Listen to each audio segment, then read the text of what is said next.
Igreja de Jesus, ovelhas do Senhor, prontos para ouvir a palavra?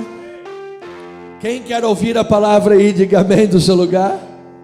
A palavra de Deus é viva e é eficaz.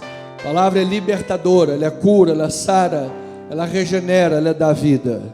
Que esta palavra possa ir ao seu coração mais do que a minha voz poderia fazê-lo.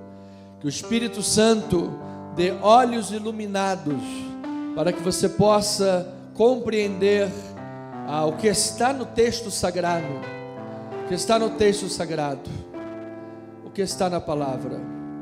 Nós temos visto o cumprimento das profecias de Jesus acerca dos falsos cristos e dos falsos profetas. E nós precisamos primar pela doutrina, primar pela palavra pregada, primar pela saúde da pregação. Diz um pregador: se o sermão não coloca fogo nos corações, é melhor colocar fogo nesse sermão e jogar fora. Então, oremos por isso. Olha, amado, ore sempre pelo pregador, ore sempre por quem vai subir ao altar e pregar, porque subir no altar da igreja para pregar é uma grande responsabilidade. Nós devemos, ao subir no altar, pregar o texto sagrado, fruto de estudo, fruto de exegese, fruto de pesquisas. Nós buscamos outros teólogos, ouvir outras pessoas, sabe? Não tem aqui um telefone direto, olha, eu não ouço ninguém, eu que sei de tudo, sabe? Não existe isso. É um trabalho de pesquisa. Nós vamos às fontes, procuramos os reformistas, os grandes pregadores, influenciadores bíblicos, para trazer a palavra de Deus à igreja de Jesus. Amém? Então, ore sempre pelo pregador, pelo pastor, por quem estiver aqui, porque o que sai do altar da igreja, dizia Calvino, o altar, o púlpito, é o trono de Deus na igreja, é um símbolo do trono de Deus, de onde do Senhor pastoreia o rebanho do Senhor. Amém? Vamos lá, abra a Bíblia Sagrada, Atos capítulo 24, versículos de 1 a 13. Não procrastine a integridade, a consciência limpa e a vontade de Deus. Vamos fazer a leitura do texto. Diz a palavra do Senhor: 5 dias depois, desceu o sumo sacerdote Ananias com alguns anciãos e com um certo orador chamado Tértulo, os quais apresentaram ao governador libelo contra Paulo. Sendo este chamado, passou Tértulo a acusá-lo, dizendo: Excelentíssimo Félix, tendo nós por teu intermédio gozado de paz perene, e também por teu providente cuidado, se terem feito notáveis reformas em benefício deste povo, sempre por toda parte, isto reconhecemos com toda gratidão. Está rasgando seda para o governador. Entretanto, para não te deter por longo tempo, rogo-te que, de conformidade com a tua clemência, nos atendas por um pouco, porque tendo nós verificado que este homem é uma peste e promove sedições entre os judeus esparsos por todo o mundo, sendo também o principal agitador da seita dos nazarenos, o qual também tentou profanar o templo, nós o prendemos com o intuito de julgá-lo segundo a nossa lei. Mas, sobrevindo o comandante Lísias, o arrebatou das nossas mãos com grande violência, ordenando que os seus acusadores viessem à tua presença. Tu mesmo, examinando, poderás tomar conhecimento de todas as coisas que nós o acusamos. Os judeus também concordaram na acusação, todos eles saduceus, obviamente, afirmando que estas coisas eram assim. Versículo 10. Paulo, tendo-lhe o governador feito sinal que falasse, respondeu: sabendo que há muitos anos és juiz desta nação, sinto-me à vontade para me defender. visto poderes verificar que não há mais de 12 dias desde que subi a Jerusalém para adorar, e que não me acharam no templo discutindo com alguém, nem tampouco amotinando o povo, fosse nas sinagogas ou nas cidades, nem te podem provar as acusações que agora fazem contra mim. Então o que se dá é que o sumo sacerdote e um advogado orador vieram acusar Paulo perante o governador, e Paulo se defende, mas tem um pouquinho mais que Deus quer tratar com o seu povo, e que Deus possa instruir, que Deus possa inspirar e iluminar os olhos do nosso coração. Diga amém do seu lugar. Vamos orar a Deus. Senhor Jesus, amado Deus e Pai, agora, ao abrirmos a Tua palavra, o texto sagrado, o que pedimos, Pai, é que esta palavra fale aos nossos corações. Nós cremos de todo o coração na inspiração verbal plenária que o Senhor instruiu os Teus servos, santos profetas e apóstolos, para escrever as palavras desse texto. Portanto, são inspiradas, são divinas, vêm de Deus para abençoar a vida da igreja.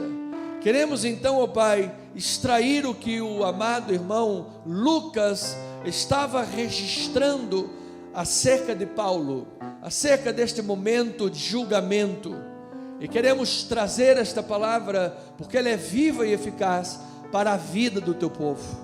Ó Senhor, esse é um trabalho que só o Espírito Santo de Deus pode promover no meio da igreja, e nós, como pregadores da palavra e ovelhas de Jesus, o fazemos com temor e tremor, aptos e atentos para ouvir a voz do Espírito Santo. Assim rogamos e oramos em o nome do Senhor e Salvador Jesus Cristo. E amada igreja, povo santo de Deus, família amada na fé, diga amém e amém. Louvado seja o Senhor. Obrigado, amados irmãos. Louvado seja Deus pelas vossas vidas. Amada igreja de Jesus, povo santo de Deus, ovelhas, eleitos antes da fundação do mundo.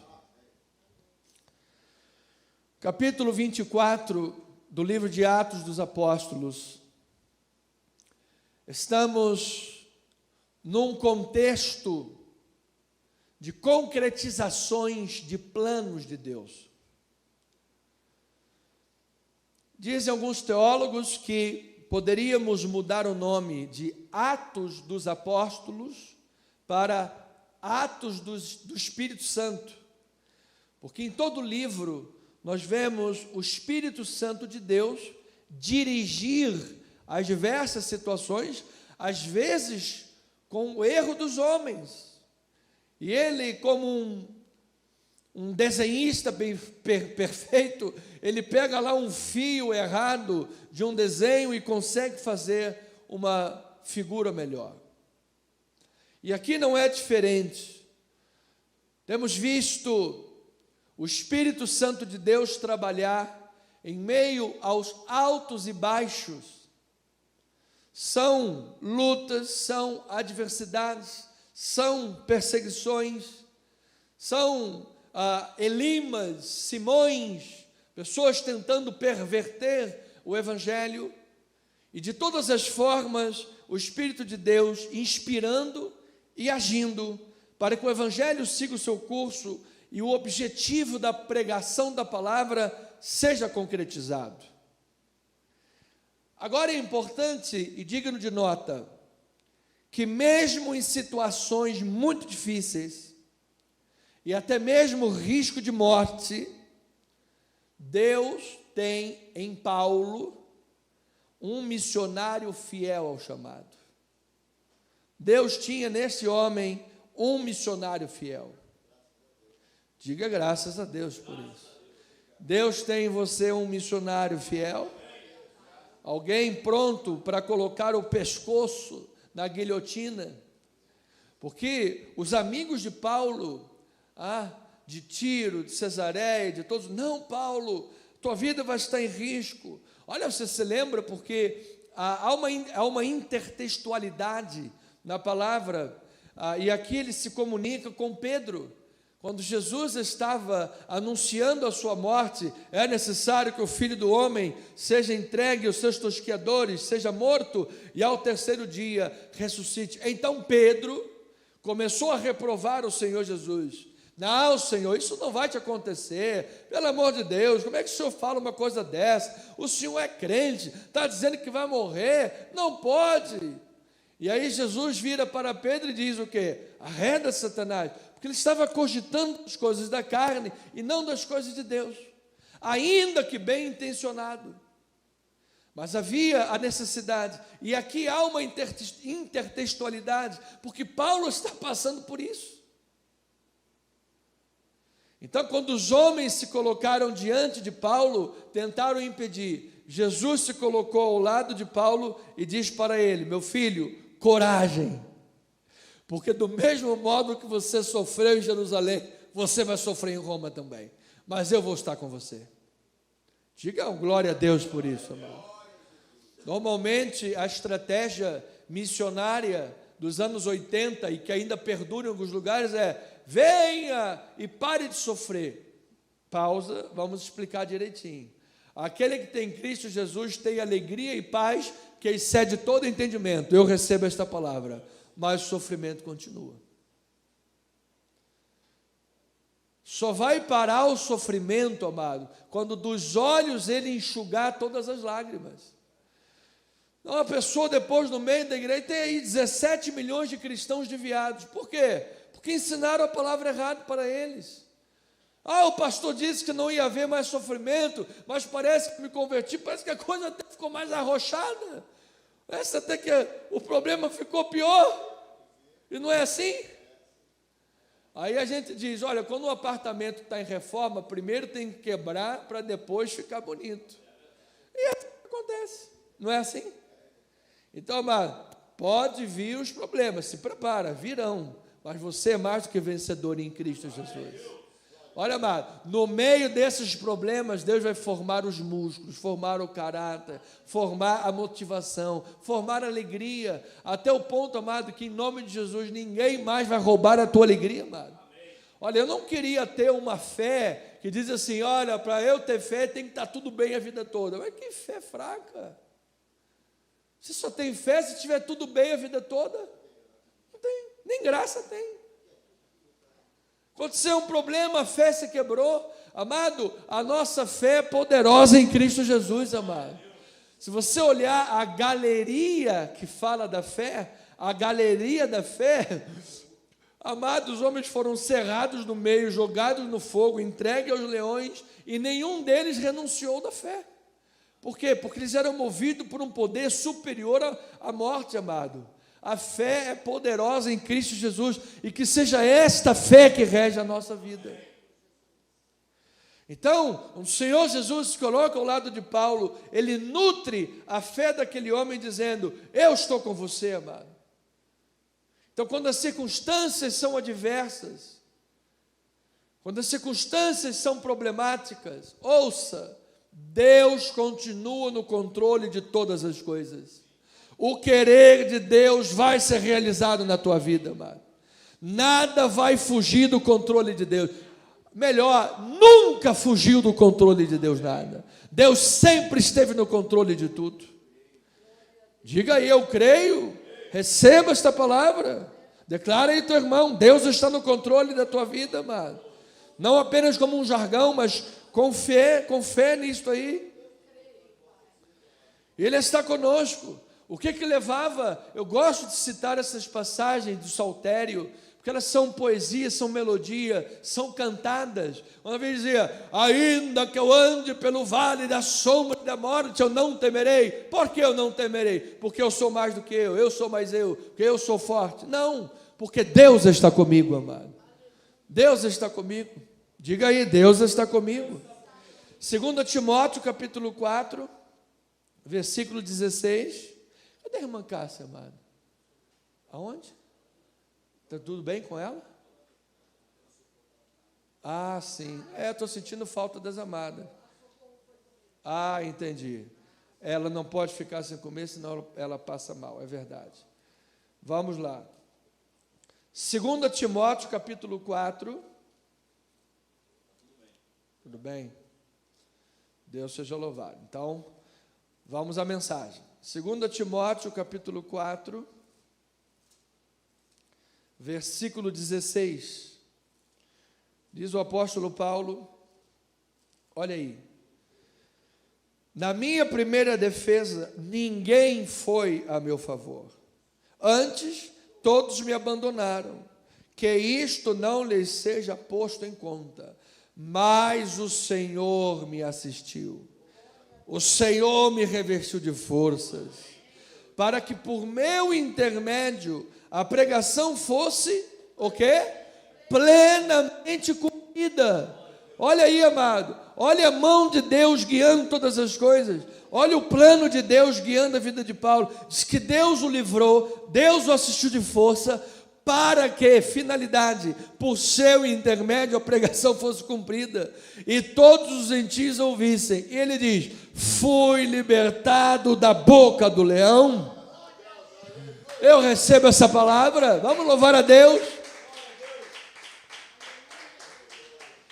Pedro diz que o leão vive rugindo ao derredor, procurando alguém desprevenido, alguém que esteja lá desatento para devorar. Então ele diz, sede sóbrios e vigilantes. Amado, a sobriedade e a vigilância do cristão vem pela palavra de Deus. Por isso já Paulo disse no texto de comunhão desta manhã, combate o bom combate firmado nas profecias.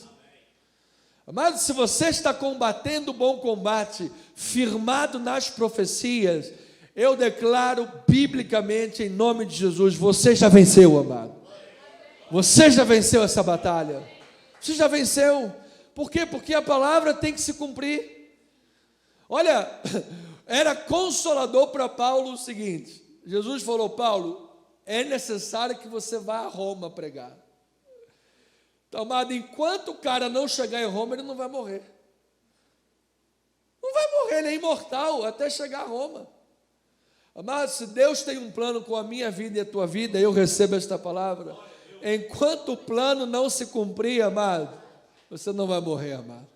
Então, a gente faz até mais devagar as coisas, para não cumprir rápido, porque vai que cumpre e você parte para a glória, não é verdade? Não, em nome de Jesus, velho. Senhor, bota plano mais para frente lá, porque a gente quer viver um pouquinho mais para servir o Senhor. Na verdade, Paulo diz que é muito melhor estar lá do que estar aqui, não é verdade? É muito melhor. Mas você veja, tinha um plano. E aí ele diz, versículo 18, o Senhor me livrará também de toda obra maligna, e me levará a salvo para o seu reino celestial. A Ele a glória pelos séculos dos séculos, amém. Olha, eu recebo e declaro, amado, nenhum trabalho de macumba vai pegar contra um povo de Deus, amado. Nenhum, bota lá pé de coelho, chifre de cavalo, nem unicórnio, será que tem chifre? Bota o que quiser, amado. Em nome de Jesus, você é mais do que vencedor em Cristo, amado. Eu recebo esta palavra, amado. Às vezes tem gente que tem medo de passar na frente do cemitério. Passa no cemitério, se benze 5 vezes. Amado, cemitério. Eu sei. A raiz católica, antigamente, todo mundo fazia isso. Passa na frente do cemitério e se benze.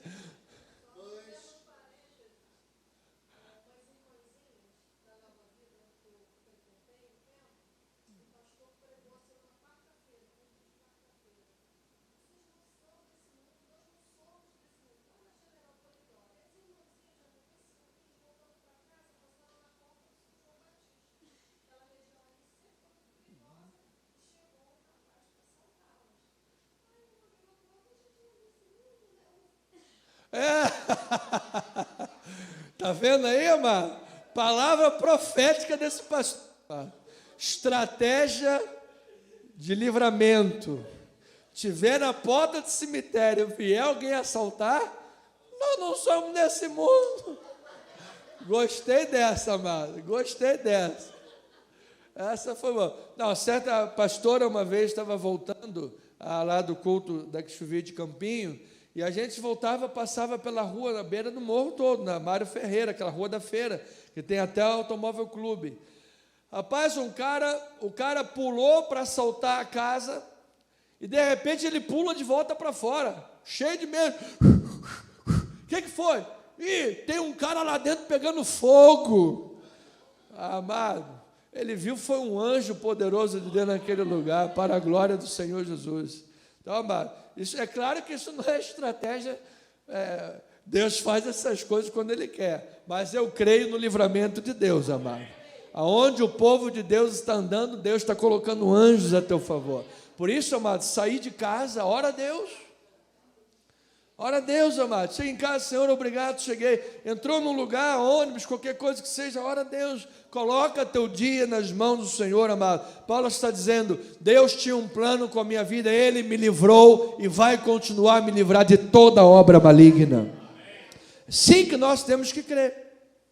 Então, o plano de Deus, esses são contextos de concretizações dos planos de Deus, é que Paulo dê testemunho em Roma. Mas até chegar a Roma, amado, há intrigas, há hostilidades, há problemas, que nós temos estudado capítulo a capítulo, intrigas humanas, problemas humanos, hostilidades humanas, que não puderam frustrar o propósito de Deus. Alguma coisa diferente do que nós vivemos em nosso dia a dia. É intriga no trabalho, é intriga no sei onde, é problema. Amado, se você é um gerente, o cara entra e diz, o que você vai ser? Você é gerente. Opa, ele vai pegar outro lugar uma hora dessa. Então, amado, em nome de Jesus, quando ele chegar a gerente, é porque você já chegou a diretor, para a glória do Senhor. Então, vamos viver com paz. Deus tem vitória para a tua vida, amado. Diga, eu recebo em nome de Jesus, porque há uma providência divina. Há uma providência divina, há uma mão de providência divina, que contribui, faz com que todos os males intentados pelo maligno contribuam para o nosso bem. Quando penso nessa questão que Deus transforma maldições em bênçãos, a minha mente já vai direto para José do Egito. Não é? Diz que a família dele, os irmãos, todos invejosos, porque José sonhava os sonhos de Deus, e Deus me deu um sonho, o meu feixe se levantava, os outros se curvavam, havia isso, havia aquilo, e o garoto era tão inocente que ele estava contando o sonho dele, como Deus deu o sonho para ele, né? Mas do lado de lá os irmãos estavam vindo achando que ele era orgulhoso.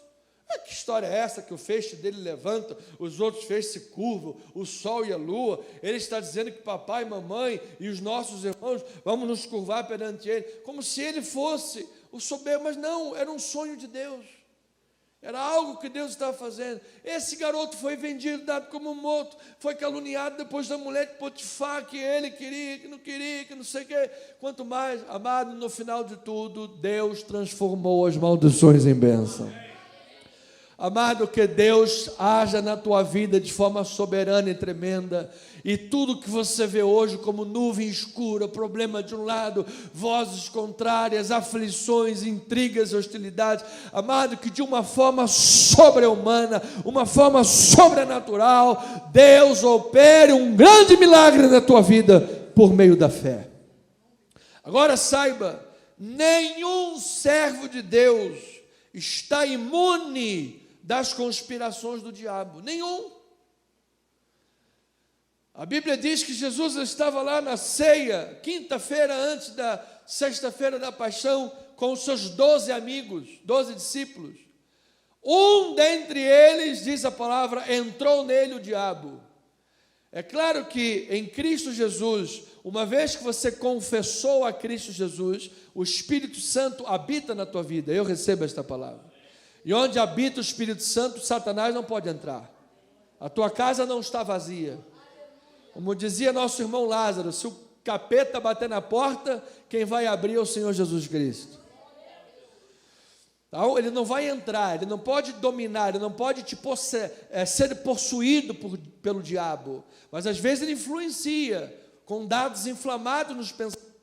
E diz que Judas, oprimido pelos pensamentos diabólicos, com um beijo traiu a Jesus. Então, a ação diabólica acontece, as conspirações, ninguém está imune a isso.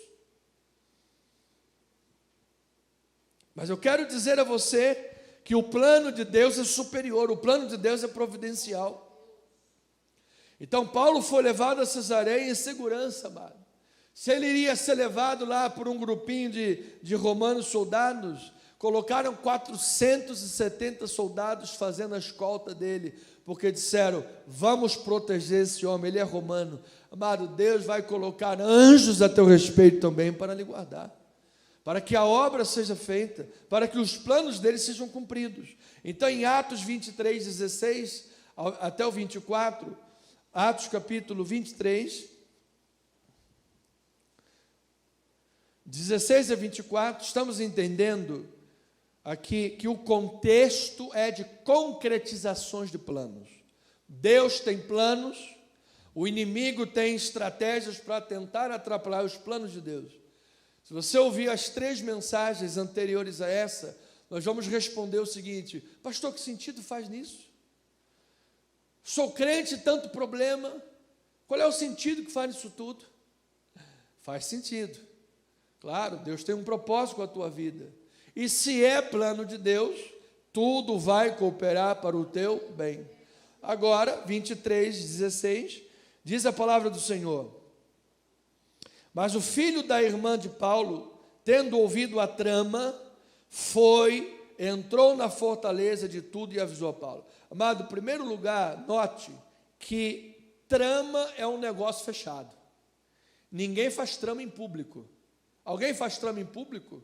Ninguém faz trama em público.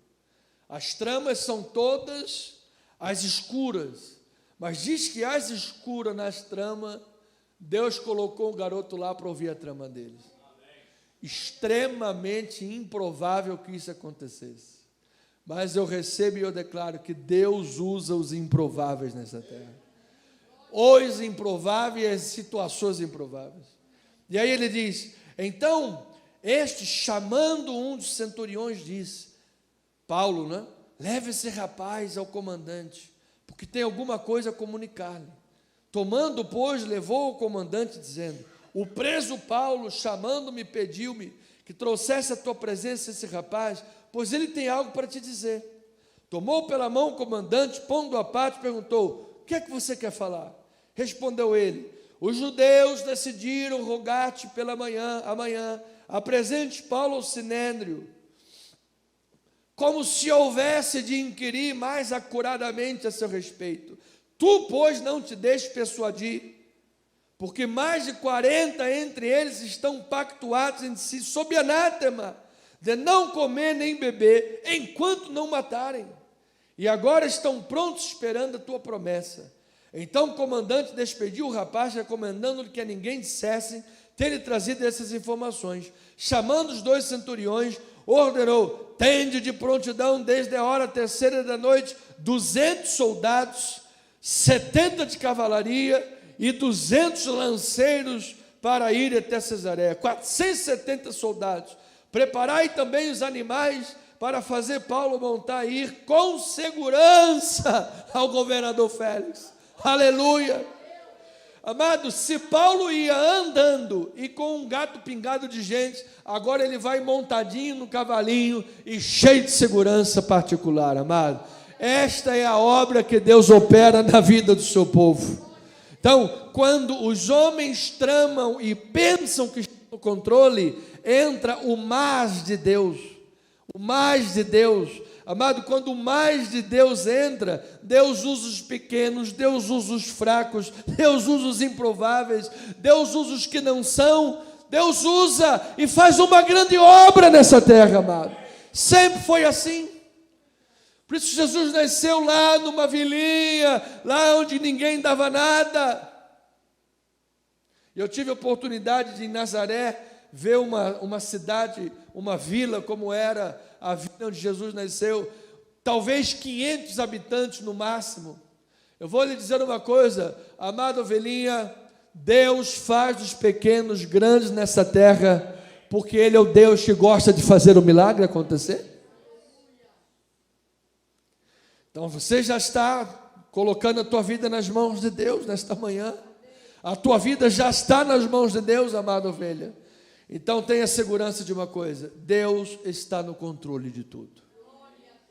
O contexto de todas as coisas na vida é o Senhor conduzindo para a concretização dos seus propósitos.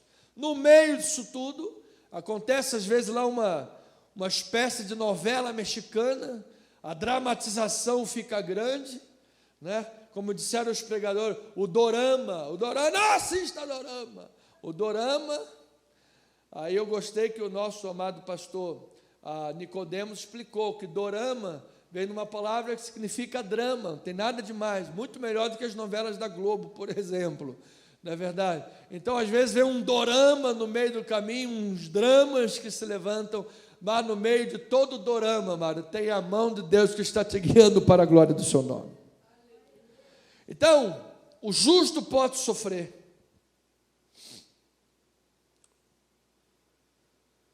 Pastor, eu sou um homem fiel, pastor, eu sou uma mulher de Deus. Por que eu estou sofrendo? Parece que eu taquei pedra na cruz. Será que eu tenho feito alguma coisa de errado? Onde é que eu tenho pecado? Amado, não é questão de pecado necessariamente. O justo pode sofrer no curso das circunstâncias. Mas o fogo, assim como o fogo purifica o ouro, aquele que faz a vontade de Deus há de caminhar de forma íntegra, semelhante a Jesus. Amado, que o fogo de Deus venha purificar mais e mais a minha e a tua vida, para que nós caminhemos em perfeita integridade, amado. Amado, Deus tem um propósito com a tua vida, e esse propósito não é feito nas coxas, como diz o ditado. Deus trabalha na vida daquele que tem um propósito. Ele vai te tornar mais íntegro, mais fiel, mais paulino. Um homem que à beira do risco de morte, sabendo aquilo que lhe esperava, não abriu mão do chamado. Às vezes a gente deixa de honrar a Deus porque está sol, porque está chuva, ou porque vai ter um jogo no Maracanã. Então, dentro do contexto, Ananias, o sumo sacerdote, e os saduceus se esforçam vigorosamente para instaurar um processo mentiroso e fraudulento contra Paulo. Félix, o governador, não tem interesse nenhum de fazer justiça, mantém Paulo na prisão, espera receber propina ou vantagem política. Olha, amado, que balado de gaio Paulo está metido. De gato, né? Obrigado, amado. É que esse ditado meio antigo já não... Sou muito novo, 18 anos, não sei. Como é que é o ditado, mano? Balaio de gato. É aquela bolinha que eles fazem? Deve ser, né? Parece que eles comem pelo e depois cospem o negócio. É alguma coisa nessa daí. É um balaio de gato. Uma panela de pressão. Agora, quando Paulo prega a mensagem, Félix fica fascinado e dá atenção a Paulo, até certo ponto. Quando ele prega sobre moralidade e juízo final, Félix diz: opa, essa não é para mim, deixa eu ir embora. Amado, isso aqui fala muito para nós hoje. Então, pastor, se tiver que resumir esta mensagem em um pensamento, para que nós possamos destrinchar o que Deus quer falar nesse texto de Atos 24, qual é a mensagem que o pastor extraiu da palavra de Deus? Bom, são dois pensamentos. Primeiro, Paulo vive com a consciência limpa diante de Deus e diante dos homens, de modo que tanto Paulo quanto as pessoas que Paulo ensina possam discernir o que é mais importante na vida e serem, entre aspas, citando Paulo, puros e irrepreensíveis até o dia de Cristo. Era assim que Paulo vivia, consciência limpa, meditando em Deus e ensinando as pessoas para que sejamos puros e irrepreensíveis até o dia de Cristo, independentemente do que venha acontecer nesse mundo. Essa era a conduta do apóstolo. Segundo pensamento, Paulo, portanto, está dentro da vontade de Deus. está seguindo a vontade de Deus, o qual está conduzindo tudo soberanamente. Assim, logo, portanto, a negação de justiça a Paulo por parte do governador Félix, nada mais, nada menos, servirá para cumprir o propósito de Deus de que Paulo dê testemunho em Roma. Ou seja, Deus age quando alguém está andando de acordo com a vontade dele. Deus colocou lá uma peça chamada governador Félix, e todo mundo achou que aquele cara ia acabar com a esperança de pregar o evangelho, porque ele era propineiro e queria vantagem política. Amado, você acha que Deus está dependendo do Félix, governador? Deus pode transformar maldições em bênçãos.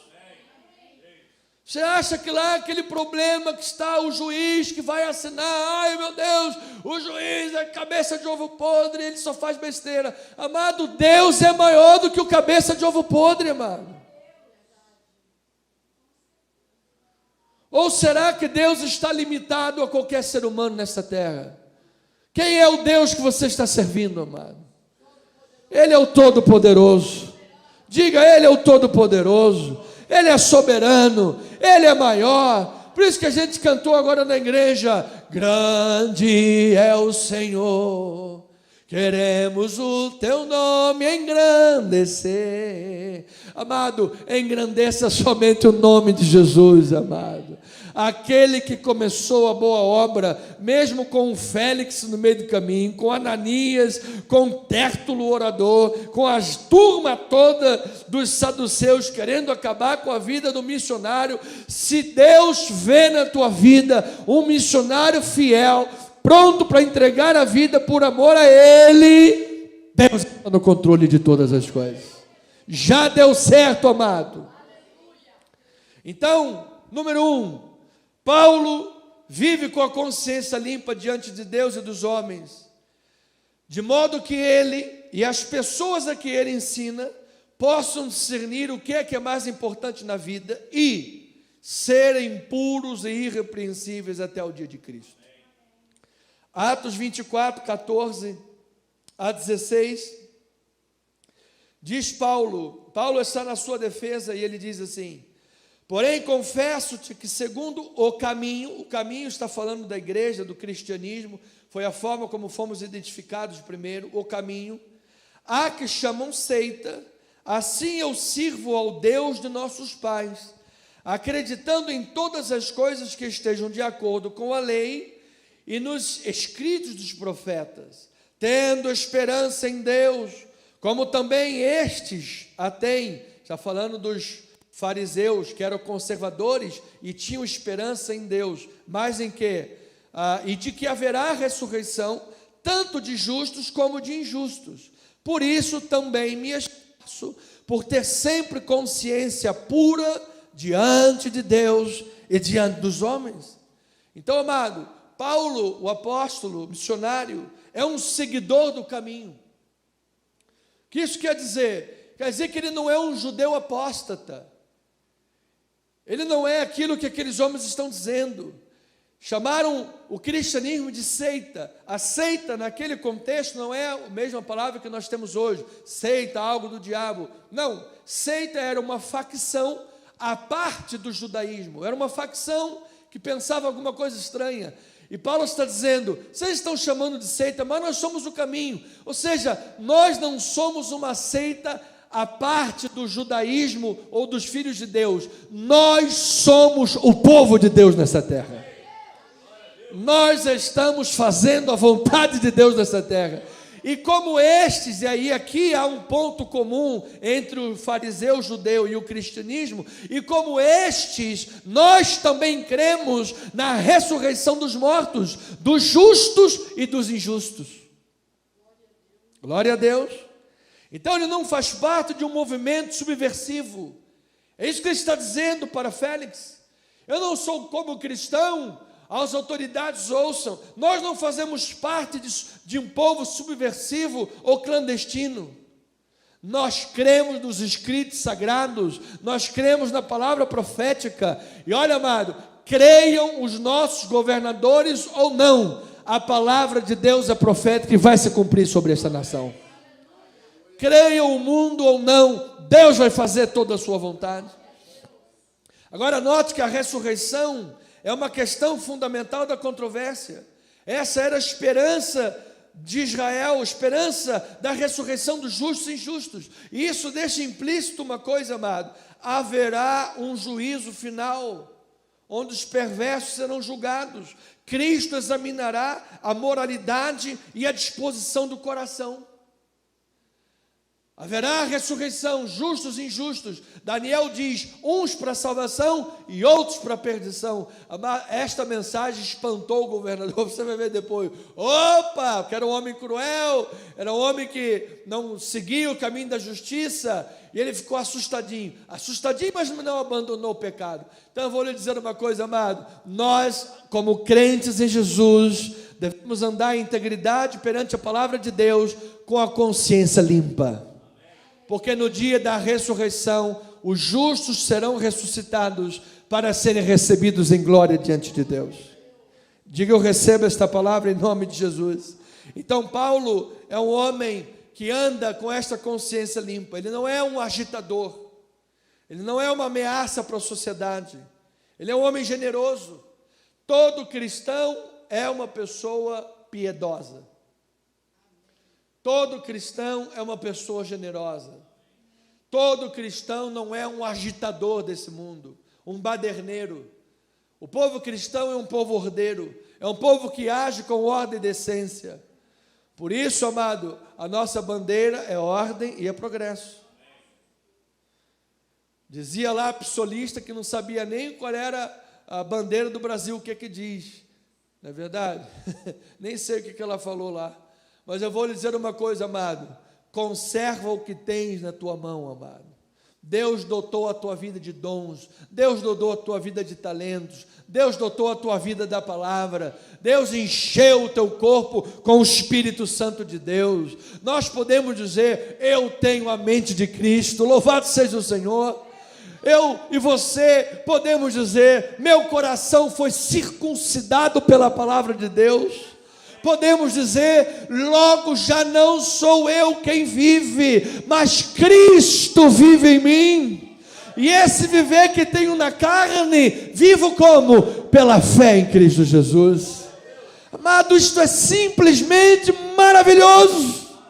Isto é viver os passos dos apóstolos. Isto é viver a vontade de Deus nessa terra. Então, não troque a tua consciência íntegra de viver o evangelho verdadeiro por nada neste mundo. Hoje é o dia de viver a palavra. Diga glória a Deus aí, amado. Versículo 17 a 21, olha lá. Depois de anos vim trazer, olha aí o homem piedoso, generoso e ordeiro, e que não é uma peste, e que é agitador, como disse lá o Tértulo para o governador. Depois de anos vim trazer esmolas à minha nação e trazer oferendas.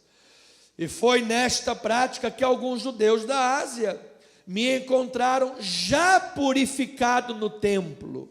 Ou seja, ele não era um profanador de templo, já purificado no templo, sem ajuntamento e sem tumulto, os quais esses judeus que me acusaram, deviam comparecer diante de ti e acusar, se tivessem alguma coisa contra mim. Ou estes mesmos digam que iniquidade acharam em mim, por ocasião do meu comparecimento perante o Sinédrio. Olha aí. Salvo estas palavras que clamei, estando entre eles: hoje sou eu julgado por vós acerca da ressurreição dos mortos. Então Paulo está dizendo: olha, se eu tenho algum pecado perante o Sinédrio, perante os acusadores, meu pecado é, no meio de todo mundo, eu disse: estou sendo julgado por causa da ressurreição dos mortos. Porque ali o Sinédrio era composto por 71 membros, a maioria deles fariseus, que criam na ressurreição, sendo que os líderes, os chefes, os manda-chuvas, os aristocratas, inclusive o sumo sacerdote Ananias, era saduceu, que não acreditava nisso. Então Paulo, sábio, cheio do Espírito, e eu declaro, amado, essa sabedoria no meio do povo de Deus, ele disse assim: estou aqui em maus lençóis. Como resolver o problema? Usando as armas espirituais. Olha aí, povo, estou sendo julgado por causa da ressurreição. Então, o grupo da ressurreição se levantou. Espera aí, esse cara é nosso, ele está jogando no nosso time, ele não tem nada de errado não, vamos defender ele. E aí Paulo é um homem sábio, amado, e diz que a assembleia se dividiu. Então agora chegou aqui em Cesareia, e os caras, 5 dias depois desse fato, que acabei de discorrer, diz que o Ananias foi lá perante o governador. Amado, se o sumo sacerdote foi atrás dele, é porque ele queria acabar com a vida de Paulo. Queria acabar com aquele missionário a qualquer custo. Mas eu vou lhe dizer uma coisa, ovelhinha preciosa e amada, quem está andando de consciência limpa perante Deus e perante os homens, tem que saber, Deus está a teu favor. Diga aí, Deus está a meu favor. Diga aí, eu recebo esta palavra. E se Deus é por nós, então você vai andar de consciência limpa, você vai andar vivendo o Evangelho, que o teu único crime, entre aspas, seja pregar o Evangelho, que daqui a pouco vai ser mesmo. Está caminhando para isso, para a criminalização do Evangelho. Esses dias agora, em Florianópolis, uma autoridade fardada joga spray de pimenta na cara de um pregador. O que o pregador estava fazendo? Falando de Jesus. Brasil, estamos falando de Brasil. Maior é aquele que está em nós do que aquele que está neste mundo. Então, segundo ponto, Paulo está dentro da vontade de Deus. E Deus está conduzindo tudo soberanamente.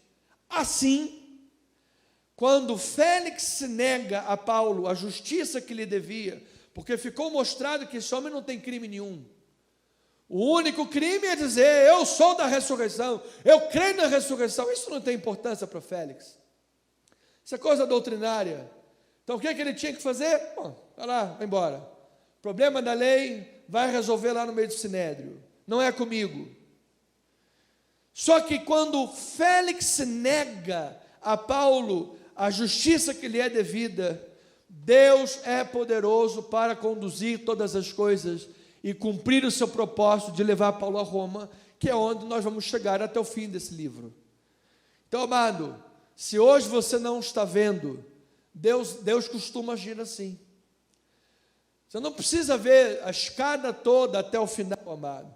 Deus vai te mostrando degrau em degrau, degrau em degrau. Vai colocando o pezinho, vai subindo degrau a degrau. Quando você chegar lá em cima, Deus vai dizer, você foi vendo degrau a degrau, mas você já tinha visto a escada toda. Deus já viu a escada toda na tua vida, amado. Deus já sabe o que Ele está para fazer na tua vida, amado. Deus já sabia que estava para ressuscitar Lázaro. Ele já sabia que estava para transformar água em vinho. E diz Maria, olha, é chegada a tua hora. E Jesus diz, que tenho eu contigo, mulher? Ou seja, Jesus sabia a hora certa de agir. Amado, Jesus sabe a hora certa de fazer o que Ele tem que fazer na tua vida. Versículo 26 e 27 de Atos 24. Agora veja lá, então. Esperando, agora é Félix negando justiça e Deus agindo soberanamente. Esperando também ao mesmo tempo que Paulo lhe desse dinheiro, pelo que chamando mais frequentemente, conversava com ele. 2 anos mais tarde, Félix teve por sucessor Pórcio Festo, e querendo Félix se assegurar o apoio dos judeus, manteve Paulo encarcerado. Então, amado, Félix não se impressionou com o fato de Paulo estar ali levando ofertas para os pobres. Quando Paulo relatou que estava fez lá uma coleta para levar ofertas aos pobres, ao invés dele se impressionar com isso, como é que ele interpretou o fato? Ele disse, opa, Paulo tem dinheiro. Paulo tem dinheiro. Esse homem está cheio da bufunfa. Uma parte dessa bufunfa vai ser minha. Por isso ele chamava Paulo frequentemente para bater um papo com ele. Se Paulo não desse a propina, ele deve ter amigos que possam pagar para libertar ele. Essa era a cabeça de Félix. Agora, pagar suborno a uma autoridade suja, amado, não faz parte da conduta cristã. Amado, não faz parte da nossa conduta. Já está vendo? Eu tinha uns 19 anos, mais ou menos.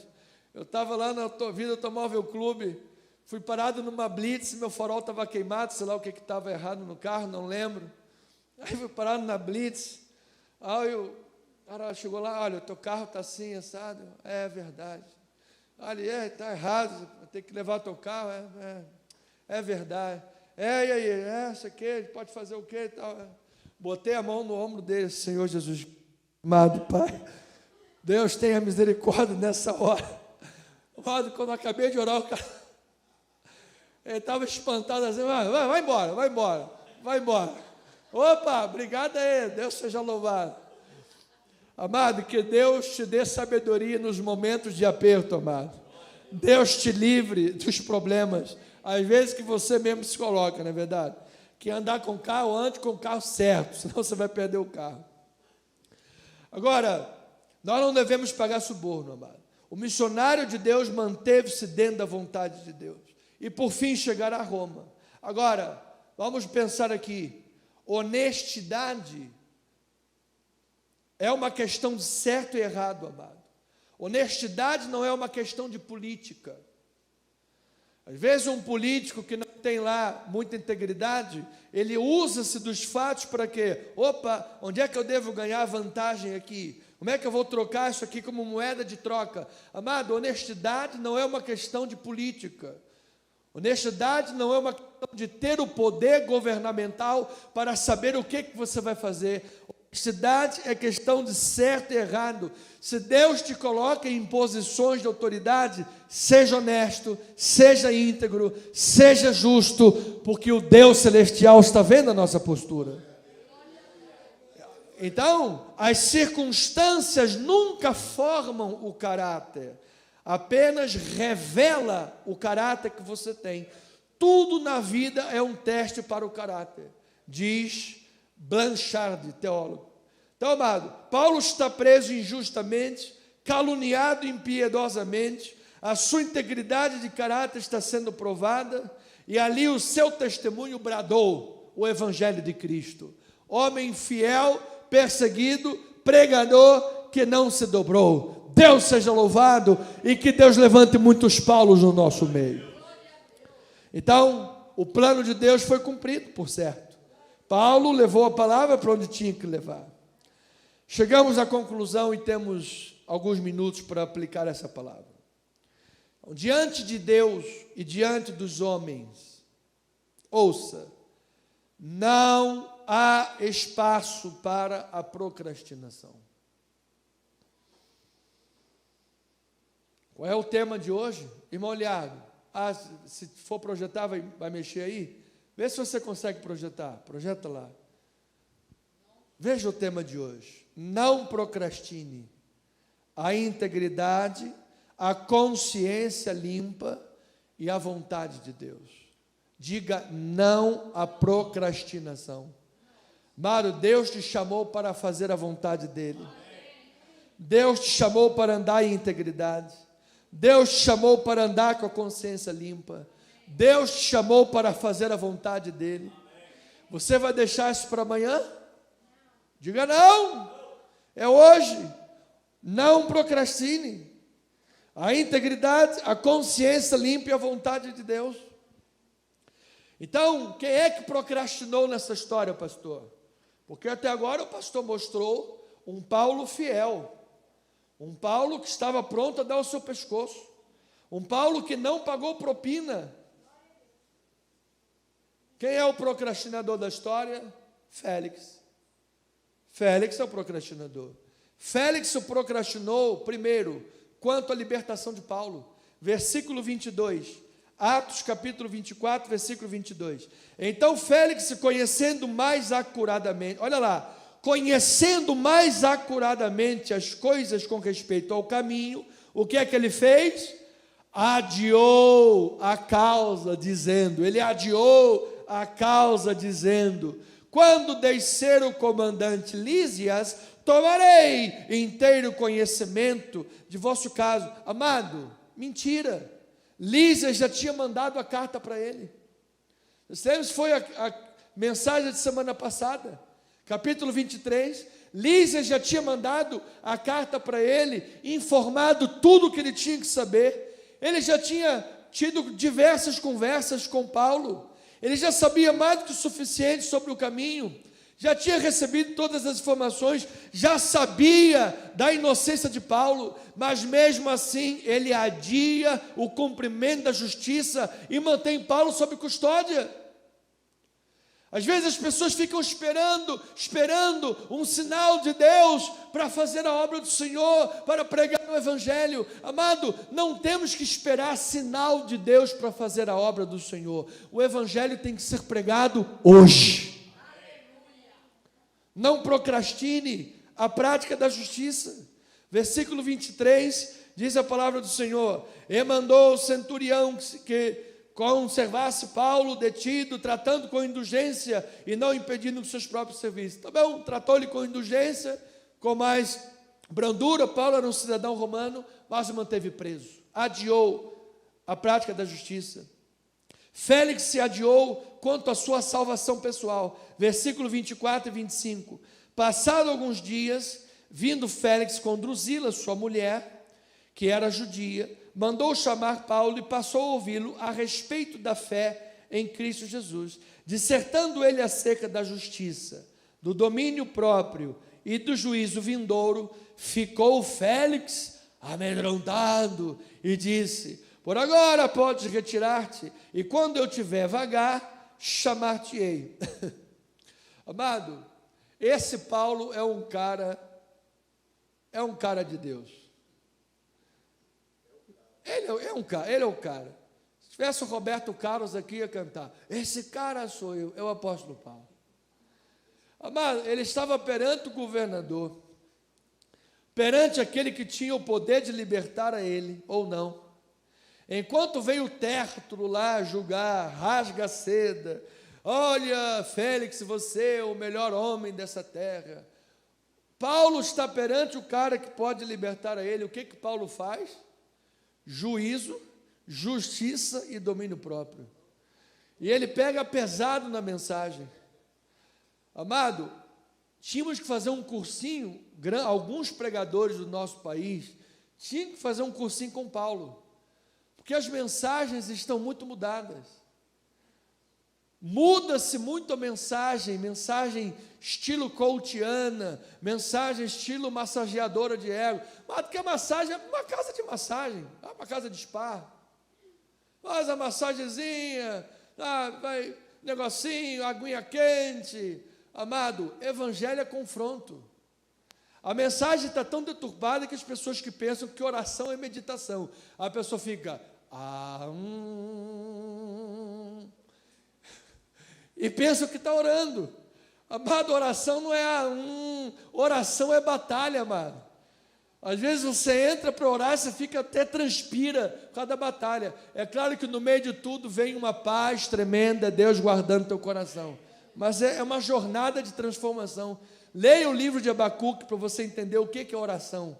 É uma jornada de transformação. O homem que entra incrédulo, cheio de queixa: Deus, Senhor, eu estava orando porque tem injustiça aqui no teu povo, e o Senhor levanta os assírios, que é um povo muito pior do que o teu. Que Deus é esse que levanta o ímpio para fazer justiça? Achando que Deus estava na régua dele. Só que Deus usa quem Ele quer, na hora que Ele quer, amado. Se Deus quiser usar um Félix propineiro, Ele usa. Se Deus quiser usar um assírio que mata, Ele usa. Ele é soberano. Agora, no final de tudo, o plano dele vai se cumprir, amado. As almas vão ser salvas para a glória do Senhor. Então, ele adiou a sua salvação pessoal. Amado, ouça: a necessidade de arrependimento e fé em Jesus é hoje. É o destino eterno dos salvos e dos perdidos. Em vez de arrependimento e fé, ele teve medo, adiou a sua decisão por Cristo. Agora, minha pergunta: teve medo por quê, pastor? Porque Paulo não pregou direito? Será que Paulo, quando pregou o juízo final, não disse que havia salvação para quem se arrependesse? Sim, Paulo pregou e anunciou o evangelho, só que ele teve medo, porque não teve arrependimento, e porque não teve arrependimento, ficou agarrado ao pecado, e o pecado não quis soltar. Ele adiou a soltura do pecado. Amado, não procrastine, abandone o pecado e receba Jesus na tua vida.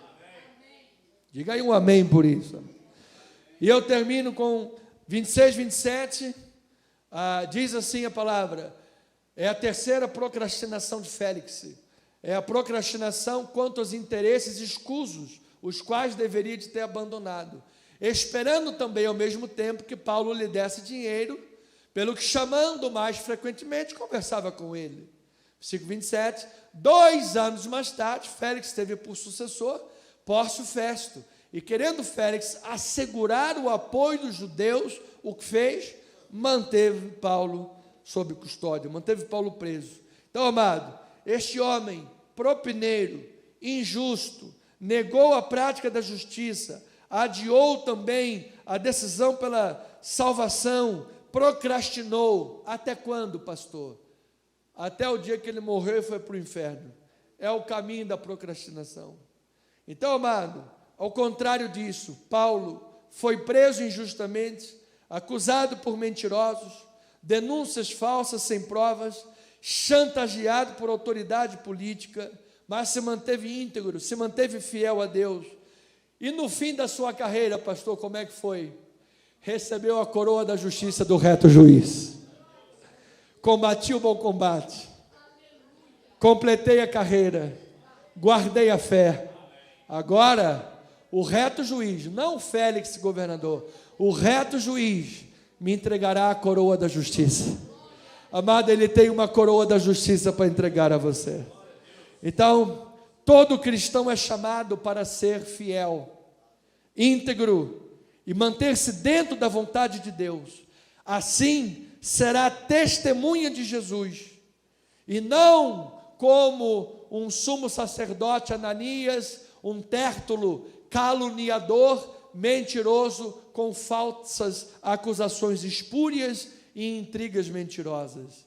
Então, Thomas Brooks diz: a vida do cristão deve ser simplesmente uma representação visível de Cristo Jesus. A pergunta reflexiva para você meditar em Deus: se você colocar a tua vida num balanço, ela tem se parecido mais com Paulo ou com Félix? Porque às vezes, amada, a gente cria intrigas, vê coisa onde não tem, procura pelo em ovos, faz fofoca, cria mentira. Tem gente que pensa que o pastor come lasanha todo dia. E nem antes. Antes bebi Coca-Cola, lasanha não. Se lasanha todo dia, já tinha virado rei momo. Então, ovelhinha amada, Paulo ou Félix? Paulo. Ainda que tenha a doutrina da paulada, mas Deus é fiel, amado, para te livrar. E eu termino com Efésios 4, 11 a 16. E ele mesmo concedeu uns para apóstolos, profetas, evangelistas, pastores e mestres, com vistas ao aperfeiçoamento dos santos, para o desempenho do seu serviço, para a edificação do corpo de Cristo, até que todos cheguemos à unidade da fé e do pleno conhecimento do Filho de Deus, à perfeita varonilidade, à medida da estatura da plenitude de Cristo. É isso que Jesus quer que nós sejamos. Para que não mais sejamos como meninos, agitados de um lado para o outro e levados ao redor por todo o vento de doutrina, pela artimanha dos homens, pela astúcia com que induzem ao erro, mas seguindo a verdade em amor, cresçamos em tudo naquele que é a cabeça, Cristo Jesus, de quem todo o corpo bem ajustado e consolidado, pelo auxílio de toda a junta, segundo a justa cooperação de cada parte, efetua o seu próprio aumento, seu crescimento, amado, pessoal, espiritual, edificação de si mesmo, em amor.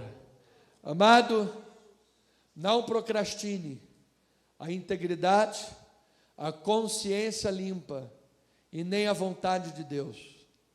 Hoje é o dia, hoje é a hora. Félix se procrastinou. O que conseguiu com isso? Nem propina, nem se manteve no cargo e ainda por cima o pior de tudo, ao que nos mostra até o fim do texto bíblico, pegou o elevador lá para baixo, morreu, porque ele negou a vontade de Deus. Faça a vontade de Deus sempre. Viva com a consciência limpa. Mantenha a tua integridade. Quando tudo parecer que está dando errado, lembre-se, Deus quer te levar até Roma. E até Roma você chegará. Assim seja, assim diz o Senhor.